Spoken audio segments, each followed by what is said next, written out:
All right, so now what we're going to do is we're going to be looking at this reflex lab. And I'll start just by giving a little more background on the idea of a reflex arc.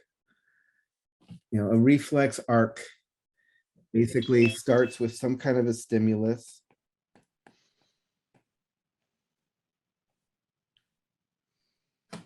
And it can be whatever.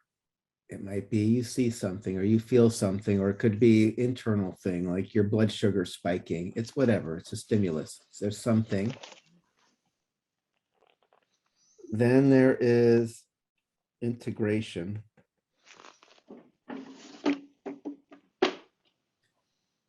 Some processing, trying to figure out what is an appropriate response. And finally, there's some response.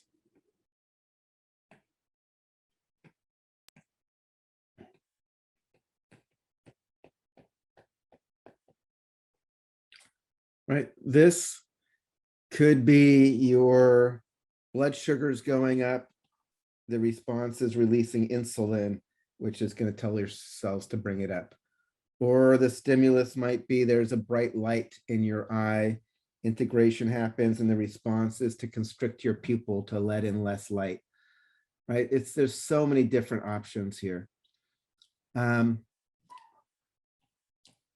are the idea of innate reflexes.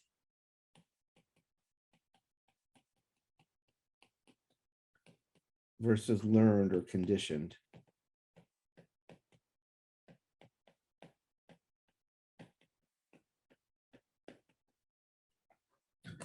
So there are a lot of reflexes that are just built into your nervous system, right? If you stick your finger down your throat, you're going to gag and want to vomit.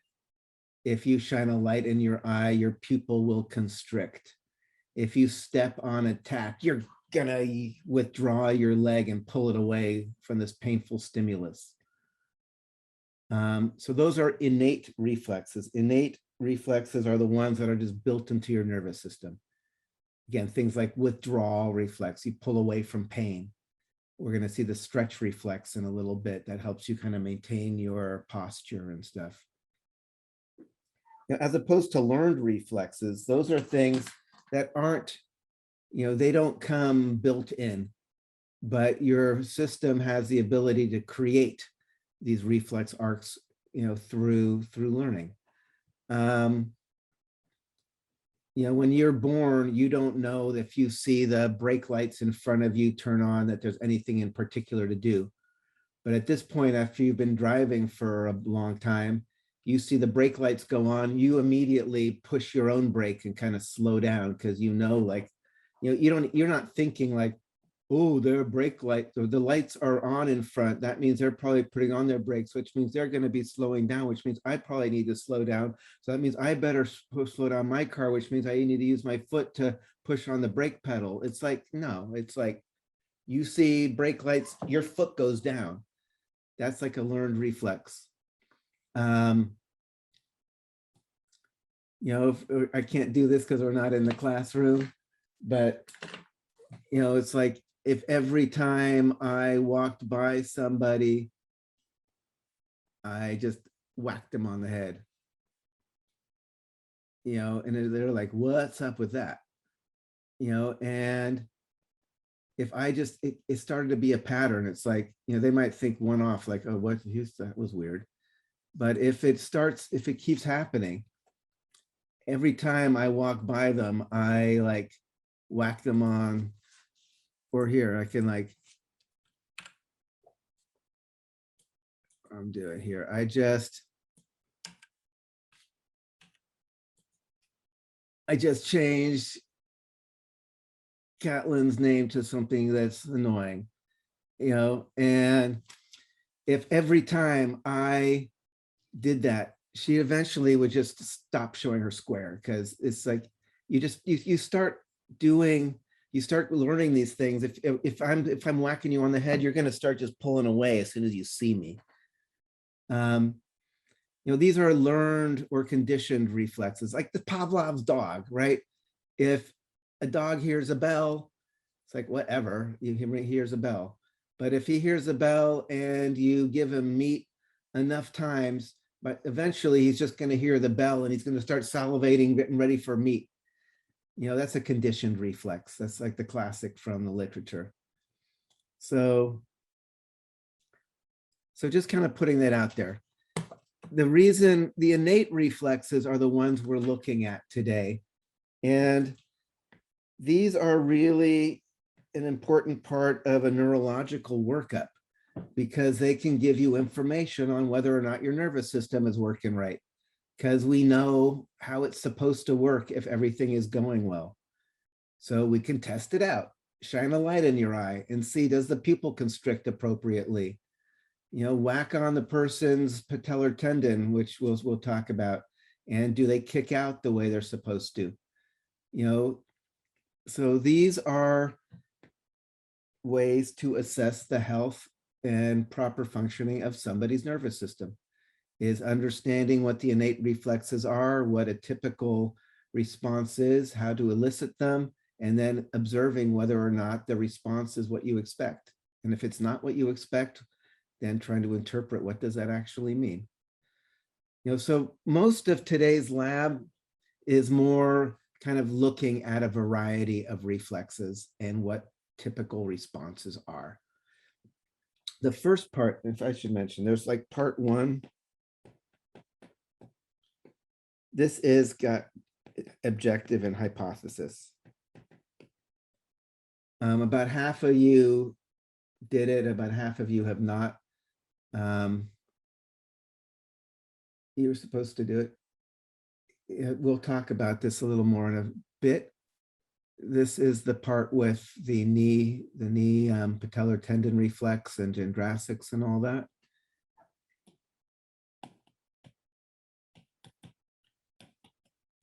Part two, this is more kind of observations. Discussion.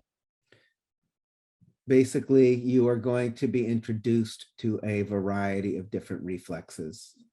The plantar reflex, the pupillary reflex, the ciliospinal reflex, the gag reflex. And for the most part, we're doing it through videos. Although some of them you can do on someone in your home if you want to. You need to record your observations, like what does the actual reflex look like? And then discuss what are the implications. The lab manual has questions to kind of lead you around what are important points to cover. So that's kind of the two parts of the lab. The first lab is an actual objective, a hypothesis-driven thing, looking at the patellar tendon reflex, which we'll talk about, or stretch reflexes in general, I'll talk about in just a moment. Part two is just observations and discussions of a variety of other reflexes that are typically observed during neurological exams. So you can get a sense of what they are, what typical responses are, what abnormal responses might mean.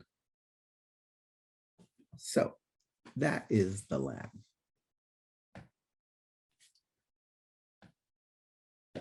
Again, reflex arc. This should look pretty similar just for our whole layout of the nervous system. All right, the sensory division, there's going to be different receptors and stuff that detect the stimuli and can then send that information of the detected stimulus to the integration, which is usually the brain or spinal cord, and then send out some response, which usually like a muscle or a gland or something. So let us look at the stretch reflexes.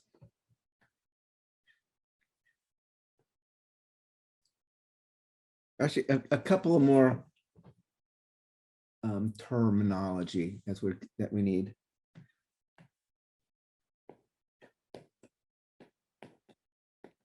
Ipsilateral means the same side.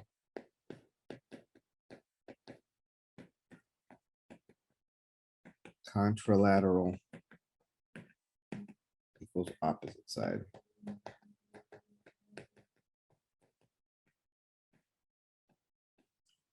So for instance, one class of innate reflexes that we're not going to look at in much detail, but you should know, is like the withdrawal reflex.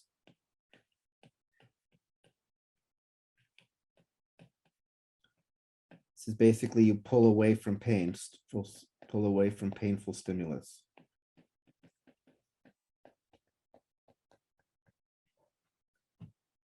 You know, you touch a hot stove, you don't think, oh my God, this is really painful. I better operate my muscles and pull my hand away before my hand gets more burned. It's like, ooh, it's automatic. Or again, you step on a tack, it's like, ooh, it's, you don't, it's just, it's hardwired into your system. If there's pain, you pull away from it. This would be an ipsilateral. It's on the same side as the stimulus occurs. You touch the stove with your right hand, your right arm is going to pull back. You touch the stove with your left arm, your left hand, your left arm is going to pull back.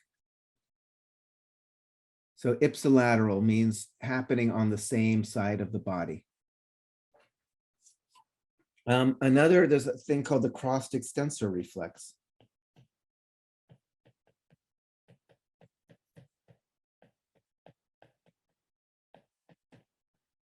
In the crossed extensor reflex, you actually extend the opposite limb that's experiencing the withdrawal reflex.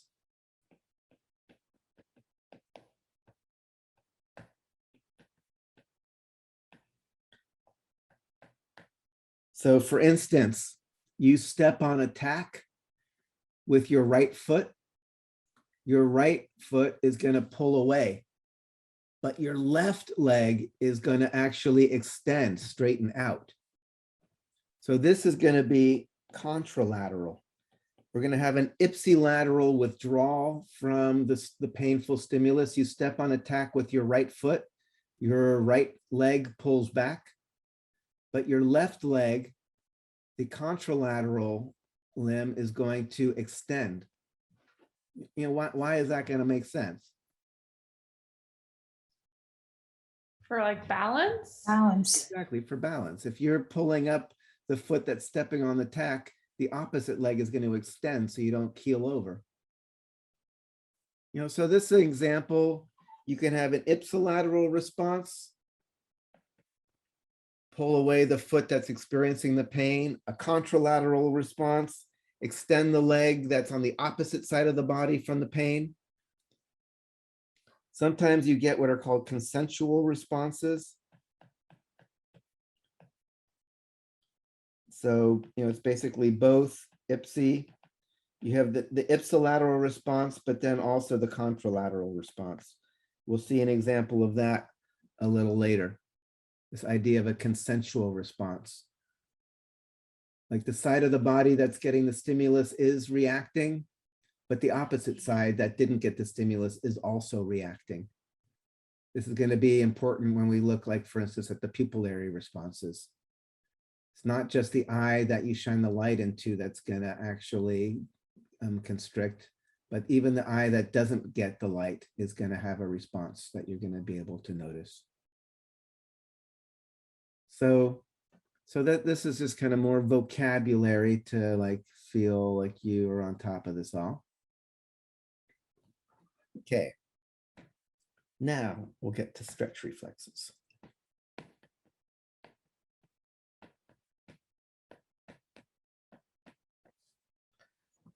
So stretch reflexes, these are, they're basically like, you know, you're standing up and maybe you're starting to tilt one way or another. As soon as your body starts kind of moving, the muscles are going to start stretching on the side where things are elongating. And the stretch reflex says as soon as a muscle starts elongating a little bit, pull and tighten it up again.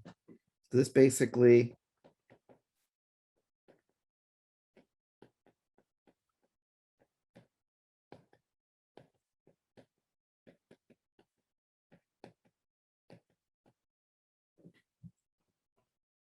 right? So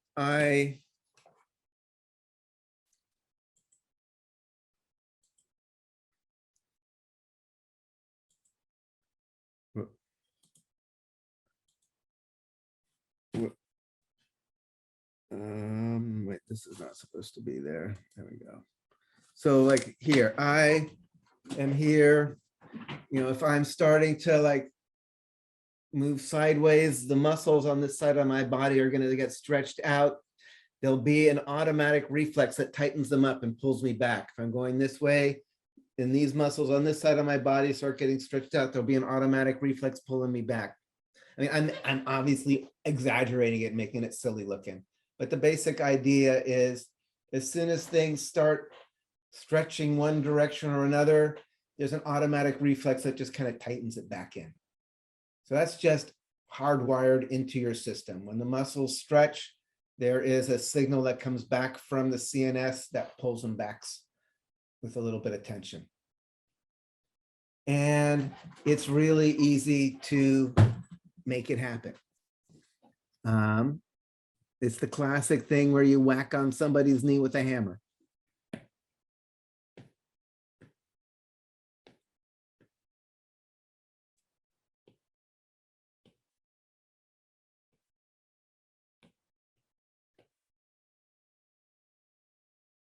So here's their leg. Here are their quadriceps muscles, the kind of muscles on the front of your thigh. Vastus lateralis, medialis intermedius, and rectus femoris goes a little bit up to your hip. Goes over your kneecap. Actually, the kneecap is embedded in the tendon of the quadriceps group here. And it anchors here on the top of your tibia at the little tibial tuberosity. So that's kind of how the muscle works to kick out your leg. This is the quadriceps muscles here. Or I should say quadriceps group. Quadriceps femoris, that's the official name.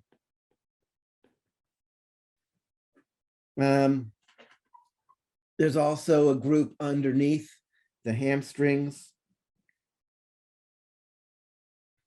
that will flex your knee.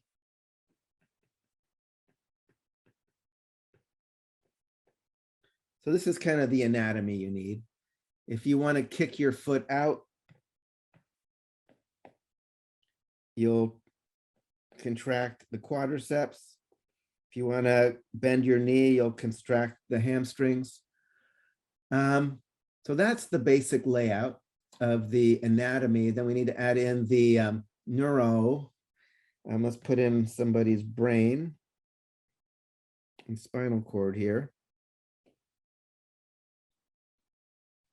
Basically, there are little stretch receptors in the muscle that go into the spinal cord.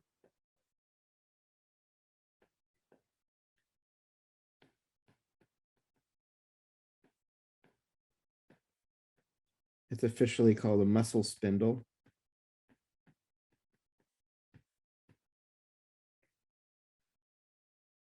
And it basically will send an action potential to the CNS when the muscle is getting stretched.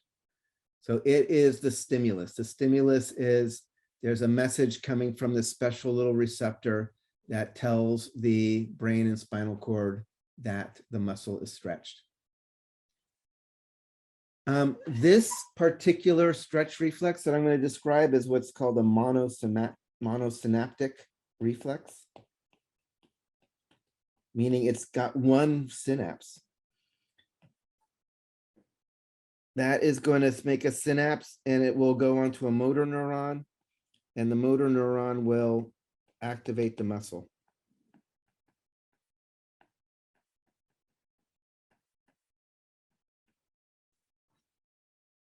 So the basic, this is supposed to be, whoops.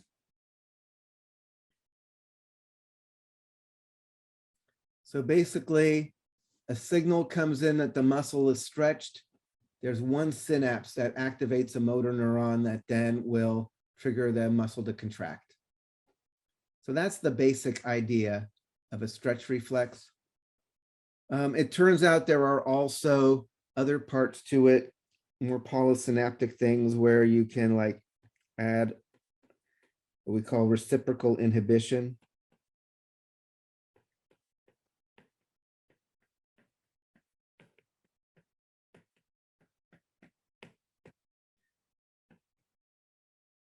Like not only do you contract the muscle that's stretching, but you also inhibit the opposing, the antagonistic muscles. So that's not fighting your response, right? Because the hamstrings, if the hamstring was pulling, that would actually be fighting my ability to contract the quadriceps, the muscles on the top of my thigh here.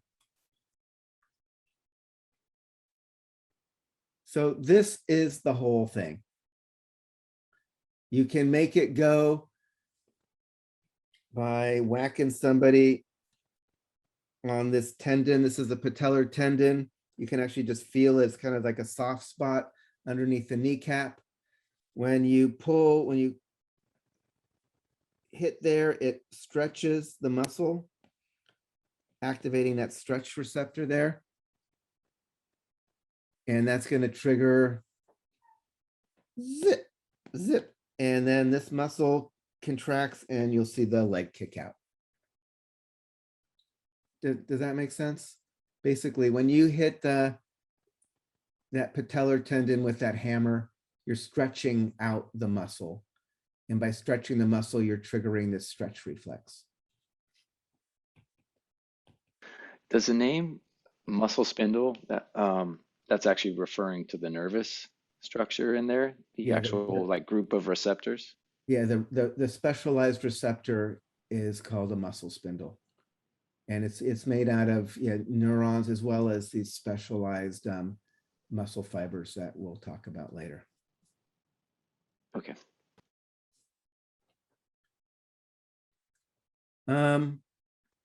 You can make this happen on lots of other muscles as well. If you take somebody's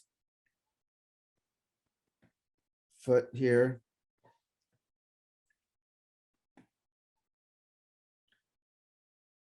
this is their heel.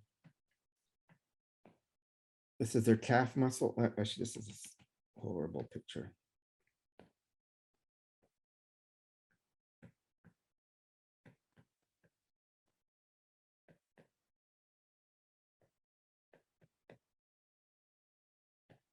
This is supposed to be their foot and their heel. Here's their tibia and fibula. Here's their femur.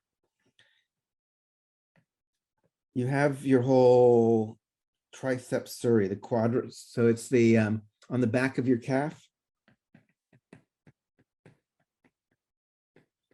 You have gastrocnemius and soleus, and they all reach down onto your heel bone, calcaneal tendon onto your calcaneus.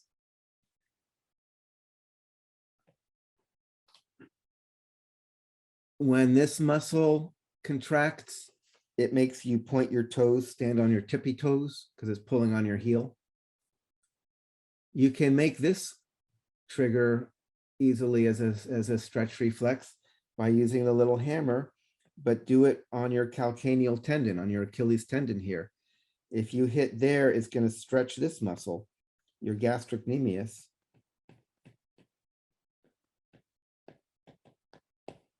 And when that stretches, it will have a response by contracting. And as it contracts, you'll point your toes down.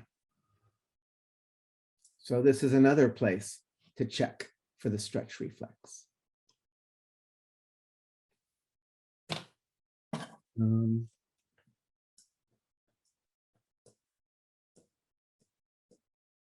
Yeah,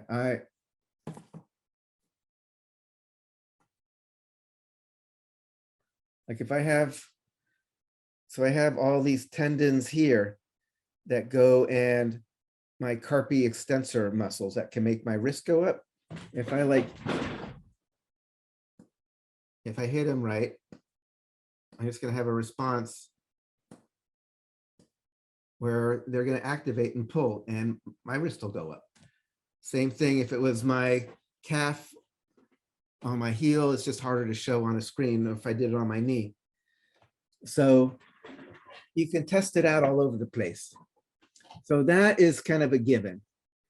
And I should say that how dramatically one or another person responds depends.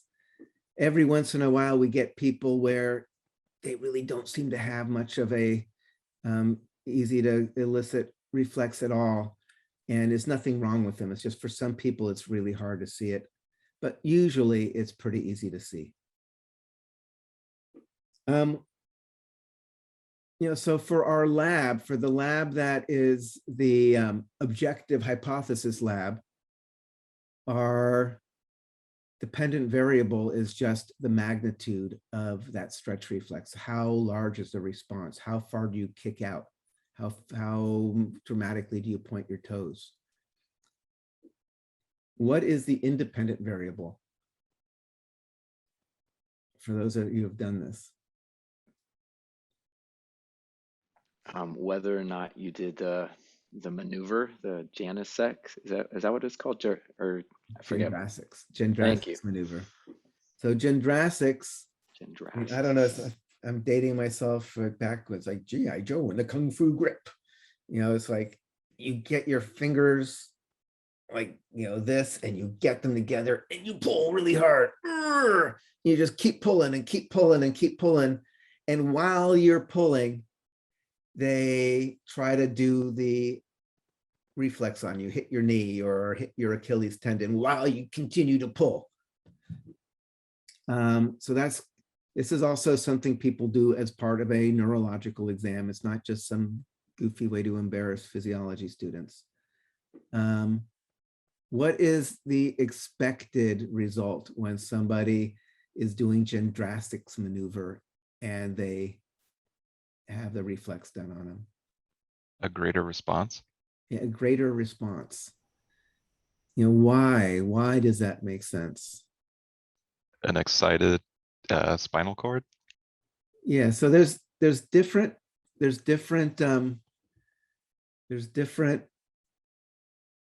hypotheses.